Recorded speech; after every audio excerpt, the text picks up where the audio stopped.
देश में एक और पेट्रोल डीजल की कीमतें उफान पर हैं, तो इस पर जनता का गुस्सा उबाल पर है। जनता के मिजाज की इसी तपिश को विरोधी खूब हवा दे रहे हैं। भाई आखिर तेल का दाम सैकड़ा जो पार कर गया है। लेकिन यहाँ सिर्फ विरोधी ही नहीं, केंद्र सरकार के साथ राज्य सरकारों के बीच भी टकराव के हालात हैं। इसी की एक वानगी देखने को मिली पीएम की राज्यों के मुख्यमंत्रियों के साथ हुई एक वर्चुअल बैठक के दौरान। हालांकि बैठक बुलाई तो गई थी कोरोना के हालात और इंतजाम आदि की चर्चा को लेकर, लेकिन बताया जा रहा है कि इसमें कोरोना पर कम जबकि पेट्रोल डीजल की बढ़ी हुई कीमतों को लेकर ज्यादा चर्चा हुई। ये मुद्दा तब उछला जब इस बैठक के दौरान पीएम मोदी ने गैर बीजेपी शासित राज्यों पर बात न मानने की बात कही।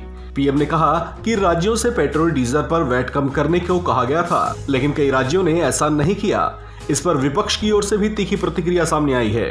कांग्रेस सांसद दीपेंद्र हुड्डा ने इसे एक बेतुकी बात कहा। दोहरी मार आज देश की जनता पे पड़ रही है। केंद्र भी और प्रदेश भी दोनों किस तरीके से चुन कर देश प्रदेश की जनता से कि जेब से कैसा पैसा निकाला जाए। पेट्रोल डीजल तो 1 मिनट में बढ़ा देती है, केंद्र सरकार भी बढ़ाती है, चाहे वो अपना राज्य सरकार पे डाल दे। और राज्य सरकार हरियाणा में तो सबसे ज़्यादा राज्य सरकार का टैक्स है, वैट का टैक्स। अंतर्राष्ट्रीय बाजार के प्राइसेस का हवाला देके बढ़ा दिया जाता है। लेकिन मैं सवाल पूछता हूँ, आज अंतर्राष्ट्रीय बाजार में गेहूँ 3500 और 4000 क्विंटल तक गेहूँ पहुँच गया, तो गेहूँ पे न्यूनतम समर्थन मूल्य क्यों नहीं बढ़ाया जा रहा? आज हमारे पास एडिक्वेट स्टॉक्स भी हैं, बफर स्टॉक्स भी हैं, और जो ट्रेडर्स ले रहे हैं वो मात्र 100-200 रुपये 50 रुपये ज़्यादा MSP 2000 के आसपास है, उससे ज़्यादा दे के ले रहे हैं। तो एक तरफ तो अंतर्राष्ट्रीय मार्केट में अगर कच्चे तेल की कीमत बढ़े तो आप पेट्रोल डीजल बढ़ा देते हो, और अंतर्राष्ट्रीय बाजार में गेहूं की कीमत बढ़े तो किसान को मिलते नहीं। लेकिन आप कहते हैं ये कैसा अन्याय है, घोर अन्याय। और ये जो प्रधानमंत्री जी ने जो बात की, अपना पल्ला झाड़ने से काम नहीं चलेगा। वहीं इस मुद्दे पर कांग्रेस के राष्ट्रीय प्रवक्ता रणदीप सुरजेवाला ने पलटवार करते हुए कहा कि इस पर जुमले नहीं होने चाहिए, बल्कि पेट्रोल डीजल पर एक्साइज ड्यूटी कम की जानी चाहिए।